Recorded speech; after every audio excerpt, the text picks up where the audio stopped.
a 5-year-old girl. She was a happy girl, loving. Gone without a trace. I didn't see her or her brother no more. Dulce Alavez disappeared from this playground in broad daylight. You never think something like this would happen in your own hometown.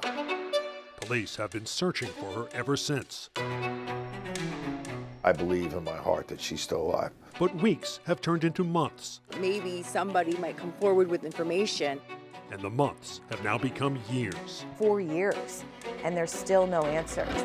Despite it all, police are convinced the trail has not gone cold. Through time, we'll crack this one open. And they say one phone call is all they need to bring Dulce home. If Dulce were here now, what would you want to say to her? I will hug her and tell her that I'm sorry for not being there for her at that park, and I will never let her go.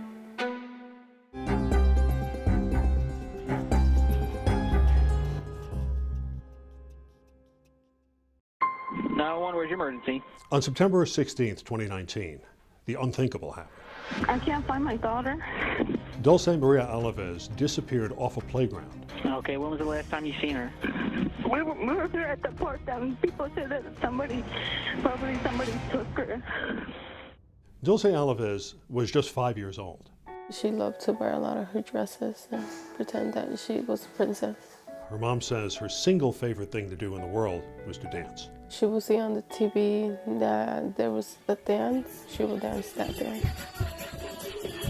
Dulce and her family lived in Bridgeton, New Jersey. When I got the call to go down to Bridgeton for this, I didn't even know where Bridgeton was. It's a very small community in very, very South Jersey. Bridgeton was largely settled by immigrants who came here to work the farms and factories. As a result, the #1 language spoken in Bridgeton is Spanish. We have a large immigrant population in this community. We have the benefit of it being small in population, so I think that helps people come together when we have a cause. September 16th, 2019 was a sunny day with temperatures in the 80s. It's the kind of day that kids don't want to go to school, and Dulce was no exception. When my mom was getting her on the bus, she started crying. She didn't want to go to school, and my mom told her, "You have to go." I remember when she went to school. I said when she came back, Noema would take her and her brother to the park.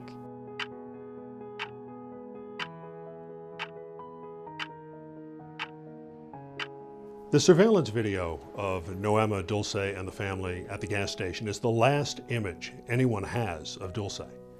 She seems to be very happy.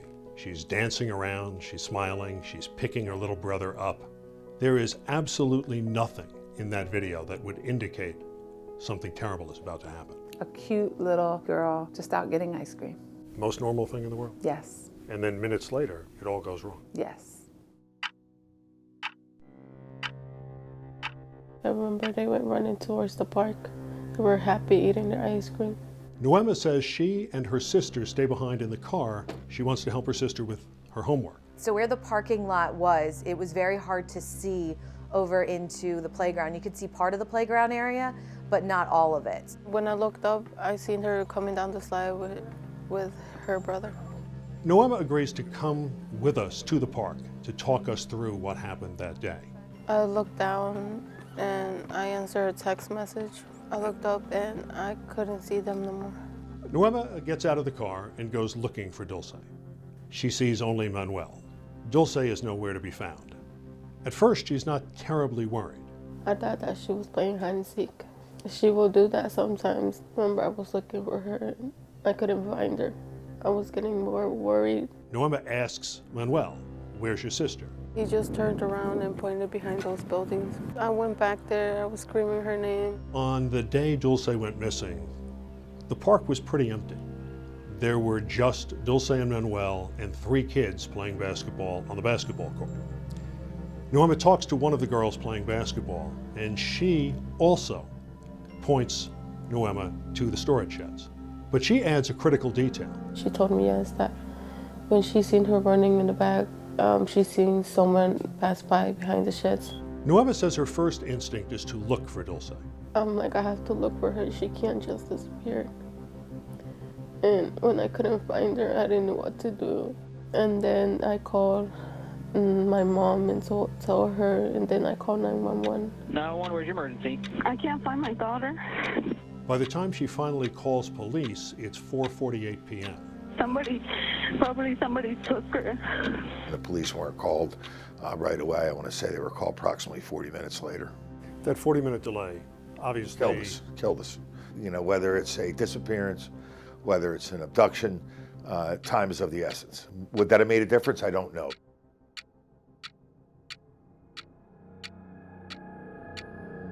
The 48 hours could mean, the difference between life and death. So I think the officers appreciated that. Did you think she'd been abducted, or did you think it was just a missing kid? I thought it was a missing child right off the bat. And that's one of the things that hurts us sometimes as investigators is everybody's running around trying to find the child, and sometimes we forget that we also have a crime scene there. When police get the call, they immediately go to the park. Some of them go searching for Dulce. We told the authorities that we're gonna find her fast.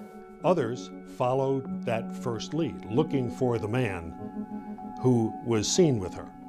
That tip, unfortunately, does not pan out. Investigators feel like they've located that person and ruled that person out. One of the things that really complicates this search is the sheer size of Bridgeton City Park. It's about a third of the size of the entire town. There's also a river running about 100 yards from where Dulce disappeared. Dulce is only 5 years old, and her mom says she doesn't know how to swim. I have to believe that the first responders who answered the call that evening were, concerned about that body of water. One of the first things the police would normally do in a missing persons case is look for surveillance cameras. Unfortunately, there are no cameras covering the playground. And I think that was frustrating for everyone who was involved in this, that there just was no cameras, no eyes on that playground that would help them find her. Night falls on day one. Dulce is still missing. We can't go home. We have to stay out there all night because we don't know where this baby is. We utilize infrared drones that could pick up heat, but we had, I want to say, no less than probably 50, 60 officers out there. Noema is at the park until well past midnight. Finally, she and her mom go home. What was that first night here without Dulce like? It was like, we just couldn't believe it, and that we were thinking that where could she be? Muy triste. Very sad, because I was thinking, who took her? It hurt my heart to think about it. What if she was crying and asking for us? You're watching New Jersey Tonight. We begin with a developing story out of South Jersey where dozens of people are scrambling to find a missing 5-year-old girl. The next morning, September 17th, police continue to look for Dulce, assisted by hundreds of members of the community. Small groups of maybe 4 to 5 just going out and searching everywhere they could. I remember interviewing several people who just showed up that day because they themselves had a young child and they wanted to help in any way they could. One of the big developments on day 2 is that police identify a new suspect. Yeah, there was a description of a subject provided by witnesses, and that translated into an Amber Alert being issued. They say he's a Hispanic man, about 5'6", wearing red pants and orange sneakers. They believe this man was driving a red van and that he may have lured Dulce into that van. Do you believe that that man is the prime person of interest? I don't want to say he's the prime person of interest, but he's definitely somebody we'd like to talk to. Police then go to great lengths to try to locate the man. We've tracked down every red van or possible red vehicle that they could identify in that park or near that area that day. But to this day, that man has not been found. By the time the police issue the Amber Alert, 29 hours has passed since Dulce disappeared. Do you think that was a mistake? Yeah. How come? Because it's a kid. Like, anything could happen. They could have found her right away, or if the Amber Alert was set out earlier. We had talked to the police chief earlier in the day, I believe, and asked him why was there no Amber Alert, and there's certain criteria that police have to have and able to activate that Amber Alert system. In this case, police say it took time to get an accurate description of the suspect. Oftentimes when you're dealing with a chaotic situation, when you're dealing with young witnesses, you have to wait until they can reset to give you the limited information that they are able to provide because of their tender age. And I do believe that that contributed to the length of time that it took. In the end, a fruitless day of searching turns up nothing. This means the critical first 48 hours are gone. They're over. And police are no closer to finding Dulce Alavez. Crime Files continues with Without a Trace. It's November 2019. 2 months have passed since 5-year-old Dulce Alavez disappeared from this playground in Bridgeton, New Jersey. I looked up and I couldn't see them no more. The community has helped police in trying to find her, but no one has seen a trace of her. We need to find Dulce so that the family can be made whole once again. The story of Dulce's disappearance quickly makes headlines nationwide. But as the news spreads, Noema finds herself a target on social media. Why, people wonder, did she leave Dulce on the playground while she watched from the car? Why wasn't she there too? They would always say that it was the mother's fault. The mother was to blame. They just judge people without knowing the facts. I don't listen to them. I did at first, but it hurt my heart. Others say Noema isn't showing the kind of emotion they'd expect from a mom who just lost her child. They question if she and her family know more about the crime than they're letting on. I saw the mom on the news this morning. She didn't seem upset. Ask Dulce's mother who took her. No wonder police think the family did something. If the mother has any clue what happened, she better speak up. In many ways, I don't think the criticism of Noema was fair. She's only 19 years old. Noema is also just shy by nature. She is reserved.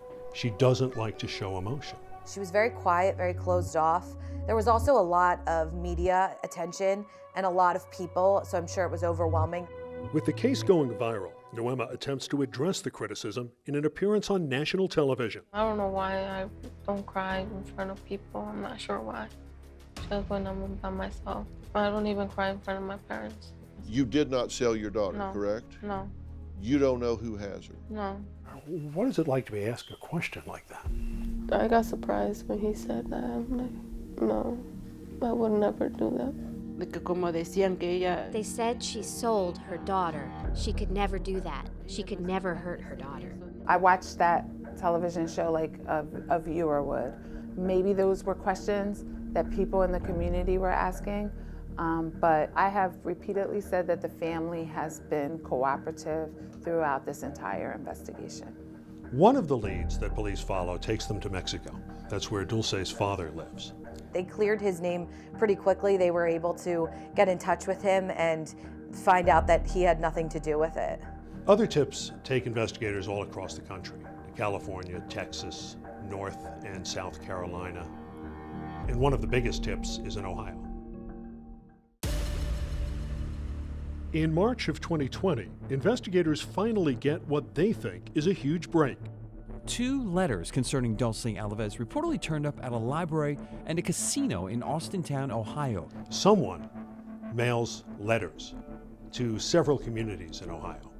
Normally you would think anonymous letters aren't a big deal, but police say whoever it was knew details about the case that were not available to the public. You know, it's almost like, okay, this is the one. One of the letters directs police to a wooded area near a truck stop in Youngstown, Ohio. Police go there, they search the woods, nothing. Those turned out to be false, which was just really strange and I'm sure upsetting for the family and everyone involved that nothing really came of those letters and that someone would do something like that. I get my hopes up every single time we get what appears to be like a tip that is a really good tip. I get excited, but that's because I care. As frustrating as it was for police to hit these dead ends, it's that much harder for the family. They have their hopes raised and dashed over and over again. I have to be strong for my kids and keep going on, knowing that my daughter is still missing. What gives you the strength? Knowing that I'm going to see Dulce one day. Sometimes we smile, but inside we suffer a lot. Sometimes we'll be saying, do you remember what a sweet little girl Dulce was? We'll talk about the funny things she did, and then we'll end up crying.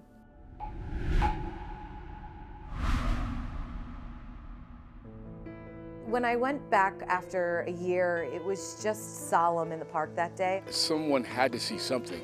Maybe they didn't realize what they were looking at and seeing at the time. Police have gotten hundreds of tips, but they did not get the one tip they're looking for. And they are concerned that maybe there's someone out there who knows something but is afraid to call. We worked really hard to let the community know that they did not have to fear deportation if they came forward. We just want to find out what happened to Dulce Maria Alavez.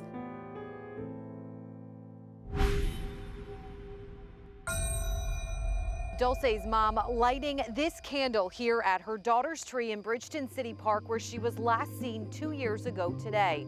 2 years later, they did a walk through the park and through the woods, a silent walk, and it was just kind of uneasy. You know, it had been 2 years and we don't know what happened to her. The investigators feel confident that she is alive, and she's not and locally here, but that she is alive. In January 2022, the case takes an unexpected twist. I remember someone was knocking at the door and I see a lot of officers in. Police, who for more than 2 years have indicated they thought Noema was cooperating, suddenly search her home. I didn't know what was going on. They just handed out paper and told me this, you had a warrant. Did that upset you, that police were searching here? No, because I know they're doing their job. Pues no sabía. I didn't know why they suddenly showed up like that. But then I said, he who owes nothing, fears nothing. So let them check the house. We have nothing to hide. The search comes up empty. So why did police do it?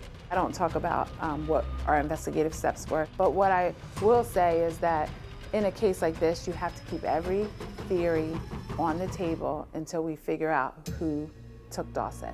Even when it hurts or even when it's difficult. Dulce's family is trying to make sure her story is not forgotten. That includes holding vigils each year on her birthday and the day she disappeared. How do you hope this story ends? That we're gonna find her someday and that she's gonna come back home with us. Crime Files continues with Without a Trace. More than 4 years have now passed since Dulce Alavez disappeared from this park in Bridgeton, New Jersey. April 2024, marking Dulce's 10th birthday.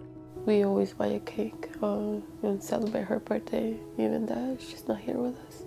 A lot has changed in 4 years. Dulce's mom, Noema, now has 2 more daughters, born after Dulce went missing. She sometimes shows them Dulce's old dresses. She will always want to wear her dresses. It didn't matter the weather. It's her way of keeping Dulce's memory alive. I do tell my daughters that they have an older sibling and that her name is Dulce. And I have pictures in my room and I will show them to them. And that's your sister, that's your older sister.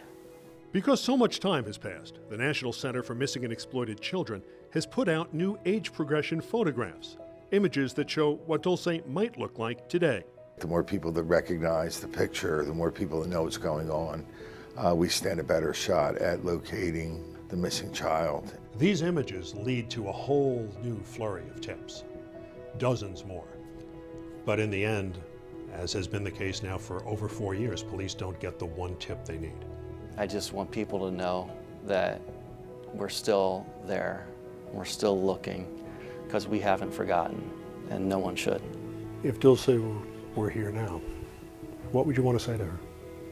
I will hug her and I'm sorry for not being there for her at that park, and I will never let her go. Even though it's been over 4 years, police maintain that they are convinced that Dulce is still alive, and they believe that they will find her. We have not given up. We will never give up. We've, as recently as last year, gone out of state to follow up on leads. I think that's proof positive that it's not a cold case. So what will it take to solve the case? Police say it will likely come down to one thing: a phone call from the right person. There are cases across the country that have resulted in us finding children still alive. And what those cases have in common is that someone noticed something years later that they brought to the attention of the police.